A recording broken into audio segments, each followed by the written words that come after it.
حضرت عمر رضی اللہ تعالیٰ عنہ کے دور میں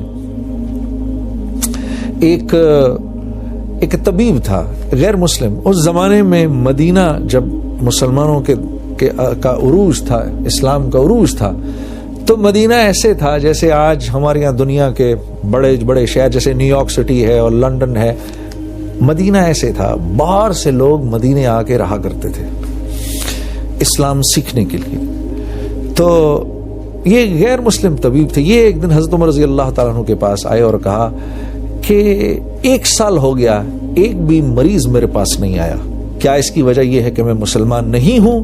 حضرت عمر رضی اللہ تعالیٰ عنہ نے اپنے رفقا کو اور صحابہ کرام کو بلایا, کہا بھائی یہ کیا بات ہوئی ہے, ہمارا مہمان آیا ہوا ہے, تم لوگ جاتے نہیں اس کے پاس. تو لوگوں نے سوچ کر سمجھ کر پھر کہا کہ امیر المومنین کا تو ہم بیماری نہیں پڑتا, ہم میں سے کوئی تو بیماری نہیں پڑتے ہم. کہا وہ کیسے؟ کہا ہم لوگ کھاتے ہی تھوڑا کھاتے ہیں اور ایک وقت کھاتے ہیں. اس طبیب نے اپنا سامان پکڑا, حضرت عمر رضی اللہ تعالیٰ عنہ سے عرض کی امیر المومنین نہیں, آپ لوگ تو بیمار پڑ ہی نہیں سکتے, جو کھاتا ہے ایک وقت ہے وہ بیمار کیسے پڑ سکتا ہے. زیادہ تر جو آتا تھا وہ ہمسائے کو بھیج دیا کرتے تھے کہ بھائی حضرت عبداللہ بن عمر کے گھر کھانا پک رہا ہے, اور 1 دفعہ نہیں 2 دفعہ نہیں 3 دفعہ پوچھا بھائی کہ جو میرا جو یہودی ہمسایہ ہے اس کے لیے رکھ لیا ہے کھانا کہ نہیں رکھا ہے, اس کے لیے رکھ لیا ہے کہ نہیں رکھا ہے. تو وہاں جس معاشرے میں ہر شخص اپنا حق چھوڑنے والا ہوگا اس معاشرے میں ویسے ہی جوڑ پیدا ہو جائے گا. یہ زندگی ہم نے پہلے سیکھنی ہے, پھر پریکٹس کرنی ہے, اور پھر سارے عالم میں لے کے جانی ہے. 3 کام ہمارے ذمہ ہیں.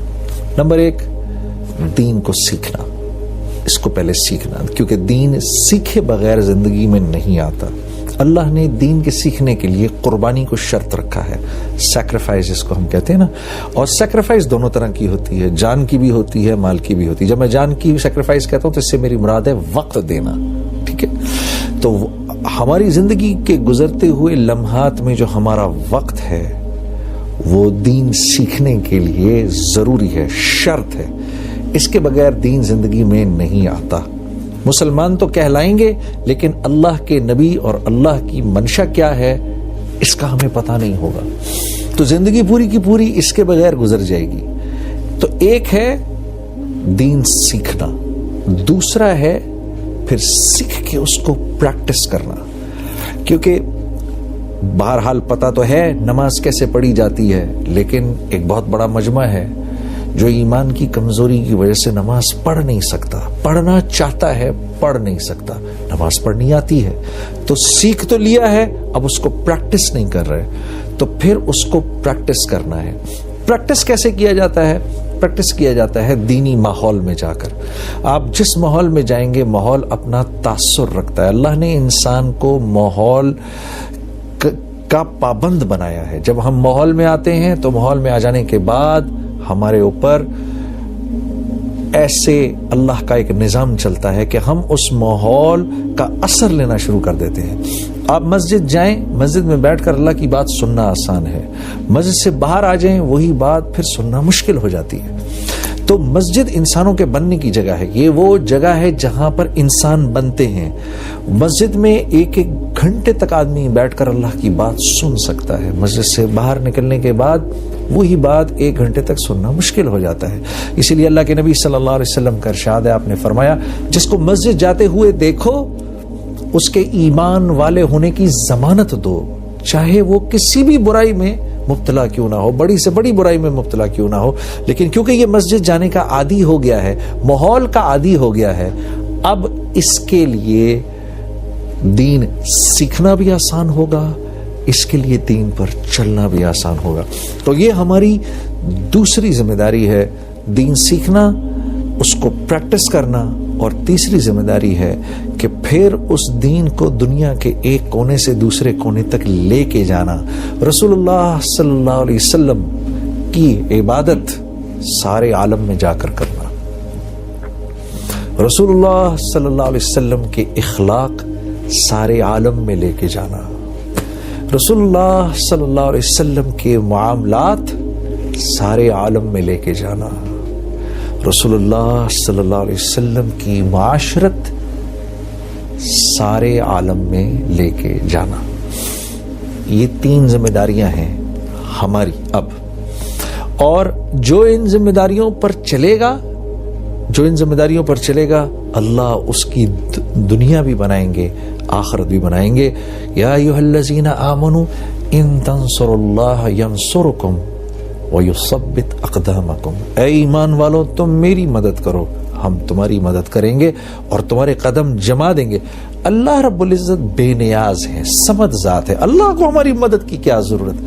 اللہ کا ایمان والوں کو پیار سے سمجھانے کا ایک انداز ہے۔ ایسے علماء کرام ہمیں اس بات کو سمجھاتے ہیں کہ ان تنصر اللہ ینصرکم سے مراد کیا ہے؟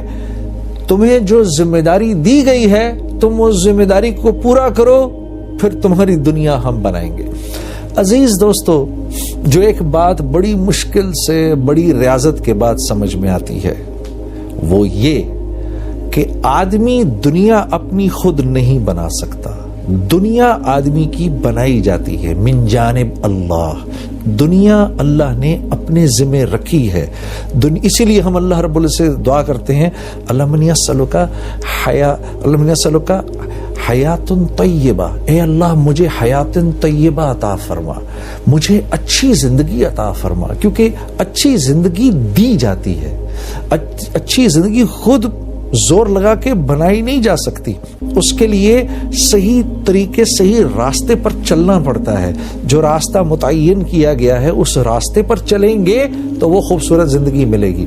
اگر اس راستے پر نہیں چلیں گے اور اپنی عقلیں استعمال کریں گے، مثال کے طور پہ میں نے کراچی سے حیدرآباد جانا ہے، نیشنل ہائی وے ہے، نیشنل ہائی وے پر چلتا رہوں گا تو 2 سے 2.5 گھنٹے میں پہنچ جاؤں گا، اور اگر کراچی شہر سے نکلتے ہی بجائے اس کے کہ میں نیشنل ہائی وے پہ اپنی گاڑی ڈالوں، میں نے گاڑی ڈال دی کچے میں، اور میں کہوں یار میں نے کچے پہ گاڑی چلا کر جانا ہے، تو کچے پر گاڑی چلا کر جانے میں پہنچ تو شاید کبھی نہ کبھی جاؤں حیدرآباد، لیکن گاڑی توڑوں گا، اپنی زندگی تکلیف میں ڈالوں گا، اور کتنی تکلیف میں ڈالوں گا اس کا اندازہ آپ کر سکتے ہیں۔